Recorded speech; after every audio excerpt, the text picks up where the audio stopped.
So here's a spot I like to bring you guys out to every once in a while.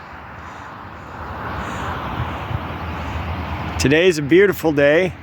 You can see for miles.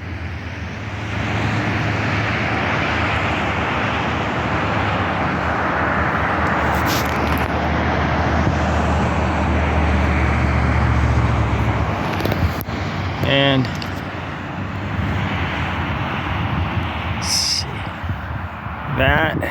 let's see if I can, my finger, that point right there, that's the butte. They call that the butte. Just outside of Palmer, Alaska. The mountains in the background sure look cold still, with all that snow on them. But it's not too bad a day today. I didn't look at the temperature, but it's pretty warm. It's probably 45. Maybe a little bit closer to 50, but get the clouds to burn off and be a nice warm day. And more than likely this afternoon the clouds will burn off, so. But this is just one of the spots I like to bring you to like let you see the different stages of this view, and it's a beautiful view. As you can see back in there for miles.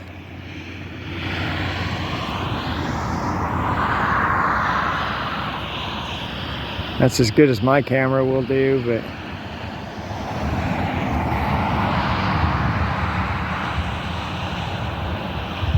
hold it as steady as I can.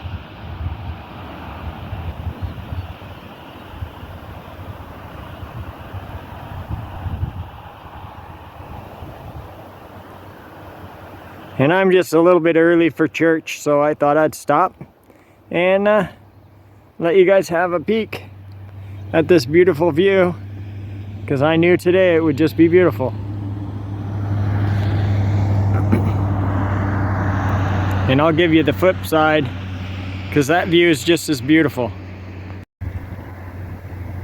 Even though we have the road right there, that view is just as beautiful.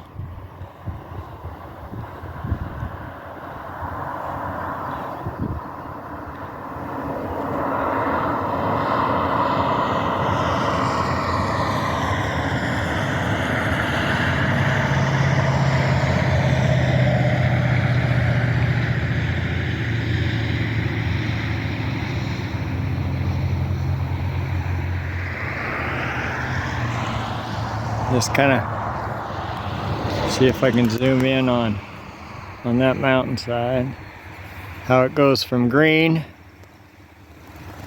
up into almost black and then white snow. It's pretty cool.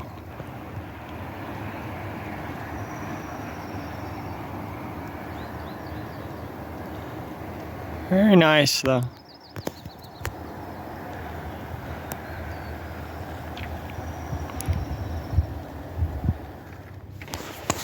So I decided after church, instead of going home and getting work done like I knew I should have, I was going to go to the gun range. Sure is a beautiful view up here at the range. Well, I have my empty bucket.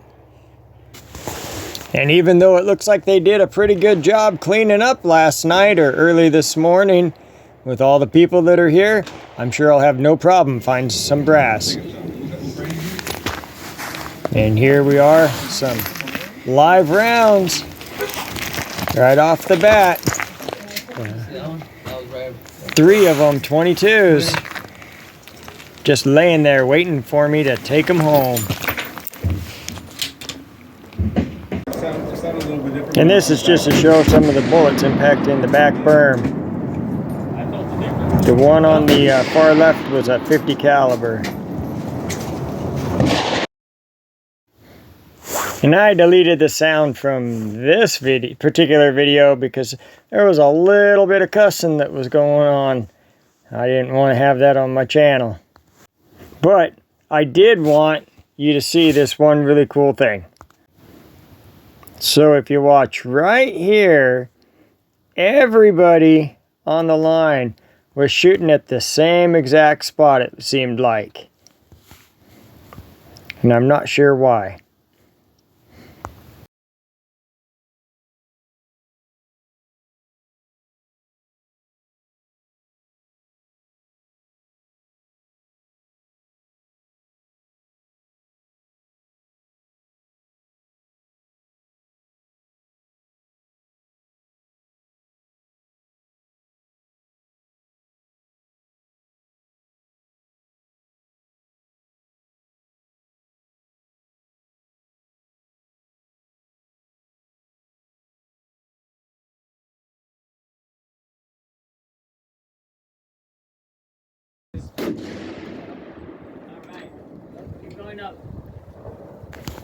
And I'm not quite sure what it is, but I always enjoy watching the bullets impact the back berm of the gun range and seeing the dust fly up. And I just always enjoy that. It's relaxing to me.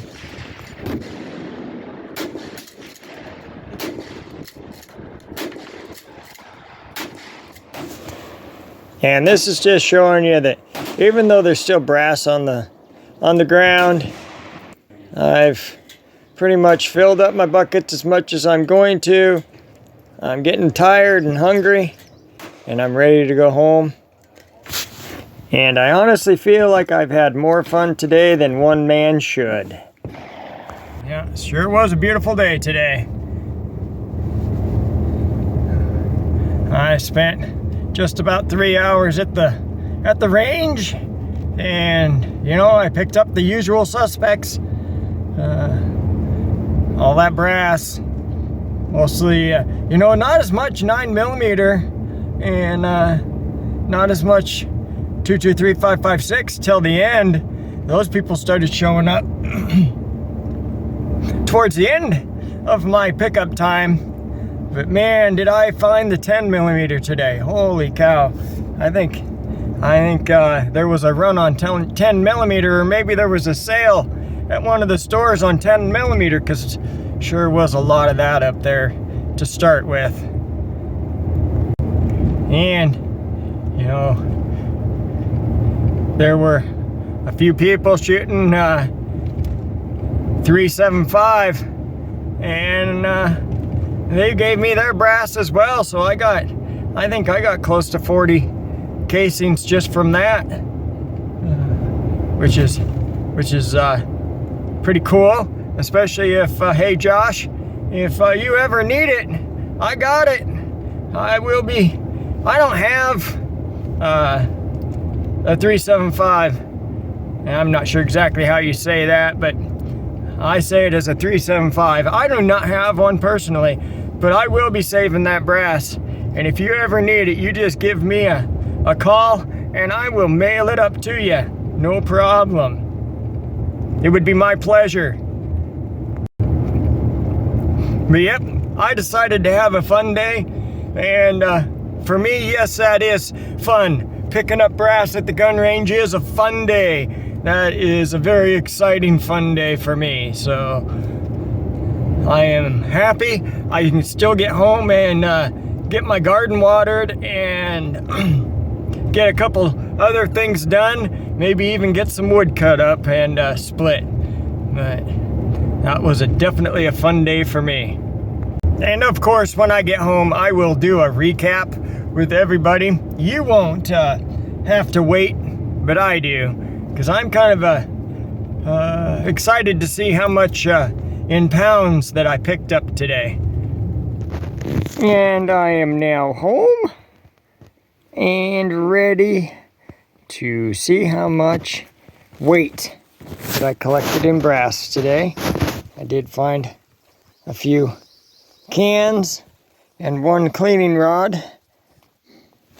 So those will go into the can pile, and the cleaning rod, I'm not sure.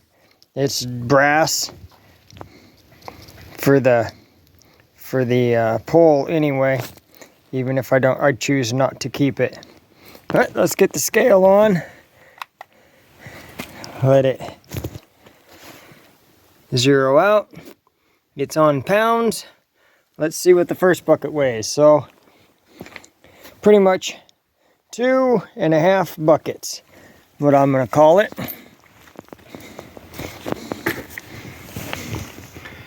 First one is 15 pounds, 3 ounces. I'm gonna say each bucket weighs a pound. So that's 14 pounds. Next one is 25 pounds, 9 ounces. So 38 pounds.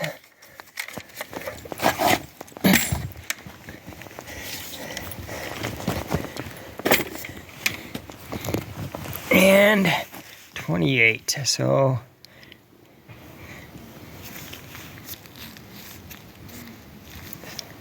£65 worth of brass today, or really close to that much. That's not bad. That's not bad for 4 hours of picking up. And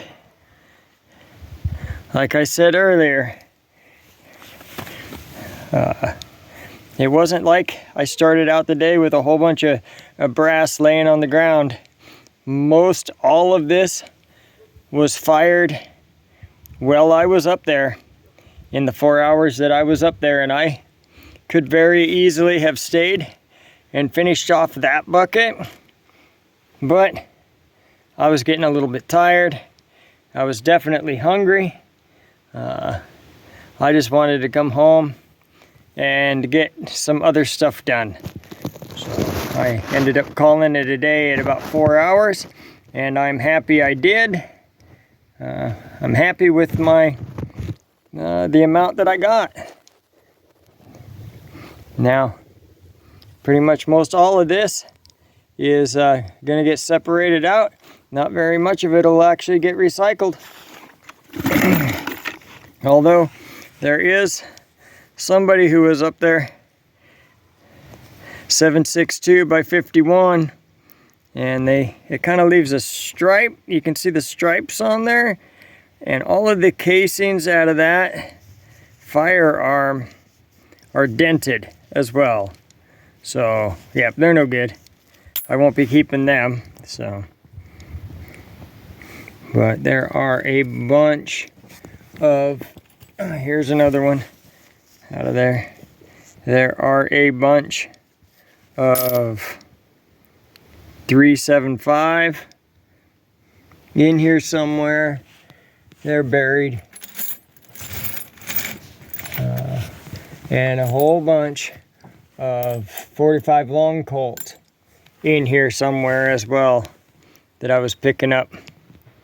I don't remember what bucket I was throwing them in, but definitely was a bunch of them.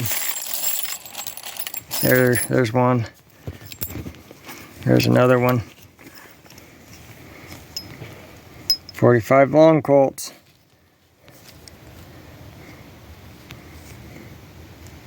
Or 45 Colt, however you want to say it. I always knew them as 45 long Colt. So now let's get into the still live rounds. Well, I'm gonna start this one with the smallest. So I found one 22 blank, 50, 100, and 28 22s, 3 9mm, 5 45s, 1 762 by 39, 6 223 556, and 4 762 by 51. So that is the found live rounds for today. Still a pretty good haul of live rounds people drop. And the 22s are in various shapes and forms. Some of them are bent up and really nasty. And some of them look like they're brand new.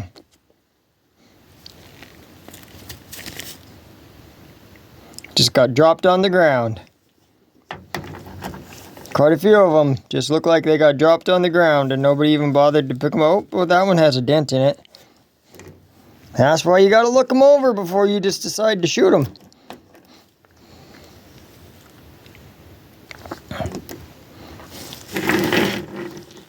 What? Just all different, various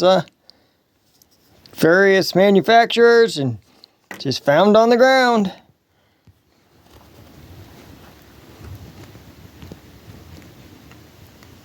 Now this one here, that one's definitely got to get taken apart because it got pushed back.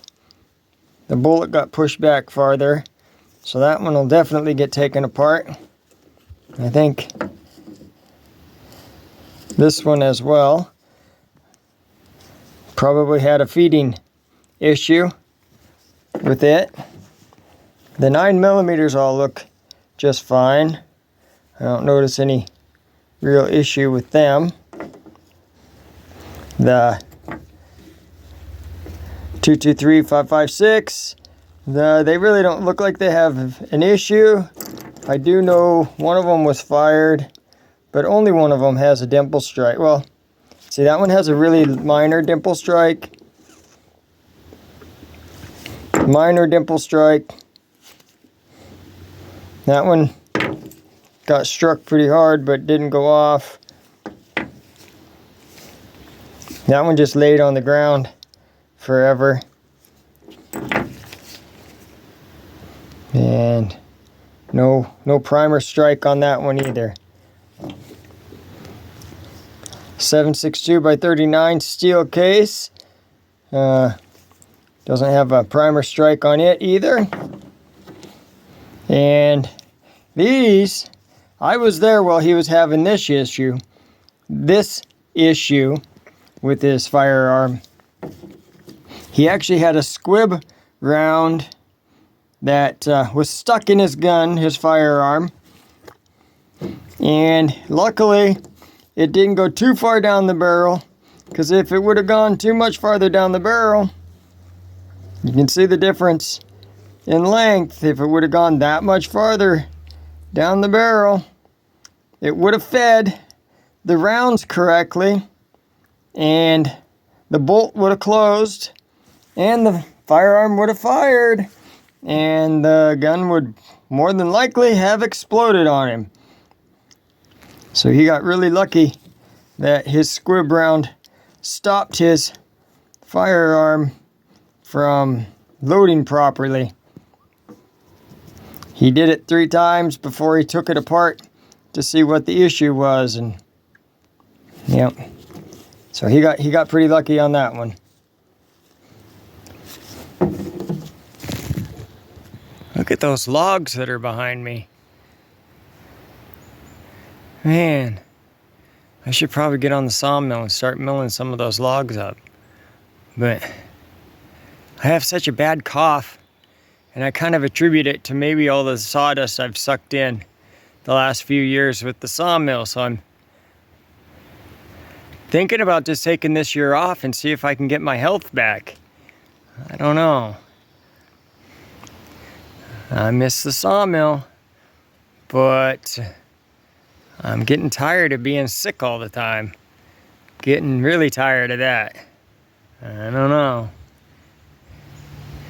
I could wear a mask, but you know, it would definitely be more than just a cloth diaper on my face. I would have to wear a full respirator type of mask to see if it makes a difference, and then everything fogs up and it gets really hot and they're uncomfortable. I never really liked them on my face, so I don't know. I might just take this year off from sawmilling and see how it affects my health and see if I get any better. Never know. I do have to get some boards milled up somehow eventually, or I have to go buy them to redo the roof over firewood crib next door. So I don't know. I might have enough already milled up that I don't have to worry about it. I don't know. We'll have to see. It's just a guessing game at this point. I do know I'm sick and tired of being sick. So I would like to be able to not cough nearly as much as I have been and try to get my nasal infection, I think is what I have. Try to get rid of it and maybe try to get my lungs cleaned out a little bit more. Who knows? You know, some people say, well, you need to go see a doctor. Yeah, they don't know how stubborn I am. Anyway, that's going to just about do it for this edition of Not So Remote Alaska. I had a very enjoyable day at the range. It was a very good way to spend Sunday before Memorial Day. Tomorrow is Memorial Day, so I just want to say, you know, I know Memorial Day is for all of the people who have died protecting this country, and so send up a prayer to them. You know, pray for their families, especially from recent actions. Anybody who is, it's pressure for them that a service member has passed away in their family. You know, pray for them, and let's just remember all of the veterans out there that gave their lives protecting this great country. That being said, thank you for watching this edition of Not So Remote Alaska, and until next time, may God bless and keep each and every one of you. And with that, I am out.